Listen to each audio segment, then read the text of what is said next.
യൂദിത്തിന്റെ പുസ്തകത്തിൽ നിന്നുള്ള വായന 10-ാം അധ്യായം 1 മുതൽ 23 വരെയുള്ള തിരുവചനങ്ങൾ.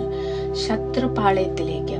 യൂദിത് ഇസ്രായേലിന്റെ ദൈവത്തോടുള്ള പ്രലാപവും പ്രാർത്ഥനയും അവസാനിച്ചതിന് ശേഷം സാഷ്ടാംഗം വീണുകിടന്ന സ്ഥലത്ത് നിന്ന് എഴുന്നേറ്റ് ദാസിയെയും കൂട്ടിക്കൊണ്ട് സാബത്തുകളിലും ഉത്സവങ്ങളിലും താമസിക്കാറുള്ള ഭവനത്തിലേക്ക് പോയി. താൻ ധരിച്ചിരുന്ന ചാക്കുവസ്ത്രവും വിധവാ വസ്ത്രവും മാറ്റി കുളിച്ചതിന് ശേഷം അവൾ അമൂല്യമായ പരിമള തൈലം പൂശി തലമുടി ചീകി ശിരോഭൂഷണം അണിഞ്ഞു. തന്റെ ഭർത്താവ് മനാസ ജീവിച്ചിരുന്നപ്പോൾ താൻ അണിയാറുള്ള ഏറ്റവും മനോഹരമായ വസ്ത്രം അണിഞ്ഞു. ചെരുപ്പ് ധരിച്ചു. വളകളും മാലകളും മോതിരവും കമ്മലും മറ്റാഭരണങ്ങളും അണിഞ്ഞു. പുരുഷന്മാരെ കണ്ണുകളെ മയക്കത്തക്ക വിധം അതീവ സൗന്ദര്യവതിയായി ചമഞ്ഞു. അവൾ ഒരു കുപ്പി വീഞ്ഞും ഒരു പാത്രം എണ്ണയും ദാസിയെ ഏൽപ്പിച്ചു. വറുത്ത ധാന്യവും ഉണങ്ങിയ പഴങ്ങൾ കൊണ്ടുണ്ടാക്കിയ ഒരു അടയും നേർമയുള്ള അപ്പവും ഒരു സഞ്ചിയിൽ നിറച്ച് പാത്രങ്ങളെല്ലാം പൊതിഞ്ഞു കെട്ടി ദാസിയെ ഏൽപ്പിച്ചു. അനന്തരം അവൾ ബത്തൂലിയ നഗര കവാടത്തിലേക്ക് പുറപ്പെട്ടു. അവിടെ നഗരശ്രേഷ്ഠന്മാരായ കാബ്രീസ്, കാർമിസ് എന്നിവരോടുകൂടെ ഉസിയ നിൽക്കുന്നത് കണ്ടു. അവളുടെ മുഖത്തിനും ഉടയാടുകൾക്കും വന്ന മാറ്റം അവർ ശ്രദ്ധിച്ചു. അവളുടെ സൗന്ദര്യത്തിൽ അവർക്ക് അഗാധമായ മതിപ്പുളവായി. അവർ അവളോട് പറഞ്ഞു, നമ്മുടെ പിതാക്കന്മാരുടെ ദൈവം നിന്നിൽ കൃപ ചൊരിയുകയും നിന്റെ പദ്ധതി നിറവേറ്റുകയും ചെയ്യട്ടെ. അങ്ങനെ ഇസ്രായേൽ ജനം അഭിമാനം കൊള്ളുകയും ജെറുസലേം ഉയർത്തപ്പെടുകയും ചെയ്യട്ടെ. അവൾ ദൈവത്തെ ആരാധിച്ചു. അവൾ അവരോട് പറഞ്ഞു, നഗര കവാടം എനിക്ക് തുറന്നു തരാൻ കൽപ്പന നൽകുക. ഞാൻ പോയി നമ്മൾ സംസാരിച്ച കാര്യം നിറവേറ്റട്ടെ. അതനുസരിച്ച് വാതിൽ തുറന്നു കൊടുക്കാൻ അവർ യുവാക്കന്മാരോട് കൽപ്പിച്ചു. അവർ വാതിൽ തുറന്നു. യൂദിത് ദാസിയോടൊത്ത് പുറത്തു കടന്നു. അവൾ മലയുടെ താഴേക്കിറങ്ങി.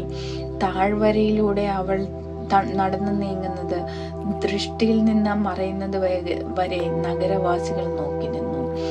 അവർ നേരെ താഴ്വരയിലൂടെ നടന്നു. അസീറിയക്കാരുടെ കാവൽപ്പടന്മാർ അവളെ കണ്ടു. അവർ അവളെ പിടികൂടി ചോദ്യം ചെയ്തു, നീ ഏത് വർഗക്കാരിയാണ്? എവിടെ നിന്ന് വരുന്നു? എങ്ങോട്ട് പോന്നു? അവൾ പറഞ്ഞു, ഞാൻ ഒരു ഹെബ്രായ പുത്രി. അവരിൽ നിന്ന് ഓടി രക്ഷപ്പെടുകയാണ്.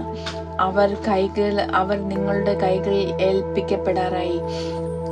നിങ്ങൾ അവരെ വിഴുങ്ങിക്കളയും. ഞാൻ നിങ്ങളുടെ സൈന്യാധിപൻ ഹോളോഫർനാസിനെ കൊണ്ട് ശരിയായ വിവരങ്ങൾ ധരിപ്പിക്കാൻ പോവുകയാണ്.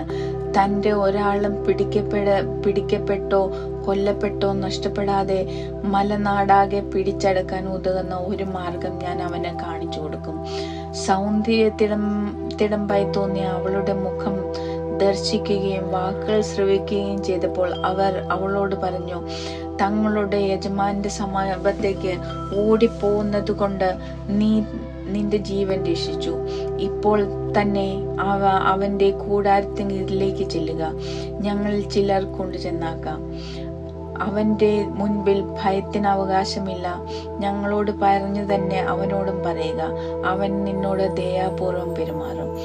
അവളെയും ദാസിയെയും അനുഗമിക്കുന്നതിന് അവരിൽ നിന്ന് 100 പേർ തിരഞ്ഞെടുക്കപ്പെട്ടു.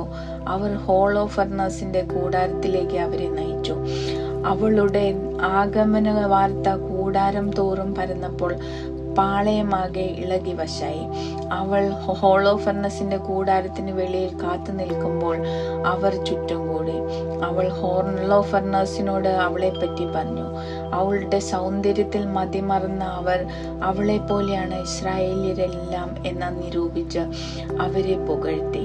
അവർ പരസ്പരം പറഞ്ഞു, ഇത്തരം സ്ത്രീകളുള്ള ഈ ജനതയെ ആരെങ്കിലും അവഹേളിക്കുമോ? നിശ്ചയമായും അവരിൽ ആരും ജീവനോടിരിക്കാൻ പാടില്ല. അവരെ സ്വതന്ത്രരായി വിട്ടാൽ അവർ ലോകം മുഴുവൻ കെണിയിൽപ്പെടുത്തും. ഹോളോഫർനസിന്റെ അനുചരന്മാരും സേവകന്മാരും പുറത്തു വന്ന് അവളെ കൂടാരത്തിനുള്ളിലേക്ക് കൊണ്ടുപോയി. ഹോളോഫർനസ് സ്വർണവും മരതകവും മറ്റു രത്നങ്ങളും കൊണ്ട് അലങ്കരിച്ച ചെമന്ന മേൽക്കട്ടിയുടെ കീഴിൽ കിടക്കയിൽ വിശ്രമിക്കുകയായിരുന്നു. അവളെപ്പറ്റി പറഞ്ഞത് കേട്ട് അവൻ എഴുന്നേറ്റു. വെള്ളി വിളക്കുകളുടെ അകമ്പടിയോടുകൂടെ കൂടാരവാതിൽക്കലെത്തി. തങ്ങളുടെ മുൻപിലെത്തിയ യൂദത്തിന്റെ മുഖസൗന്ദര്യം കണ്ട് ഹോളോഫർണസും സേവകന്മാരും അത്ഭുത പരതന്ത്രരായി. അവൾ സാഷ്ടാംഗം വീണ് അവനെ വണങ്ങി. അവന്റെ അടിമകൾ അവളെ എഴുന്നേൽപ്പിച്ചു.